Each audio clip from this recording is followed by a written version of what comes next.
আগ্রাসনের বিরুদ্ধে, আধিপত্যবাদের বিরুদ্ধে, দিল্লির বিরুদ্ধে, শাহবাগের বিরুদ্ধে যে মানুষটি সবসময় কথা বলেছেন, বাংলাদেশের সাবেক প্রধানমন্ত্রী বেগম খালেদা জিয়া আজকে আইসিইউতে আছেন। রব্বুল আলামিন, আজকের গণজমায়েতের পক্ষ থেকে আল্লাহ তোমার কাছে দোয়া করছি, সারা দেশের মানুষরা দোয়া করছে, রব্বুল আলামিন বেগম খালেদা জিয়াকে তুমি দ্রুত সময়ের মধ্যে সুস্থতার নিয়ামত দান করো আল্লাহ। রব্বুল আলামিন, আল্লাহ সকলের দোয়াগুলোকে তুমি কবুল করে নাও আল্লাহ।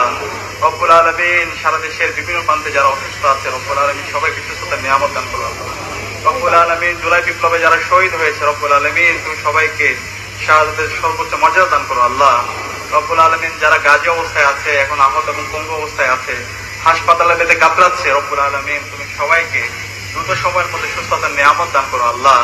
রব্বুল আলামিন, বেগম খালেদা জিয়াকে আল্লাহ দ্রুত সময়ের মধ্যে সুস্থতার নিয়ামত দান করো আল্লাহ। রব্বুল আলামিন, বাংলাদেশের উপর খাস রহমত নাজিল করো আল্লাহ। রব্বুল আলামিন, বিভিন্ন ধরনের ষড়যন্ত্র এবং চক্রান্ত হচ্ছে আল্লাহ।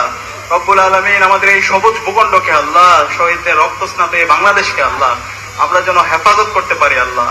শহীদদের আকাঙ্ক্ষার আলোকে যেন আমরা বৈষম্যহীন ইনসাফ ভিত্তিক বাংলাদেশ বিনির্মাণ করতে পারি আল্লাহ। রব্বুল আলামিন, তুমি আমাদেরকে সে তৌফিক দান করো আল্লাহ।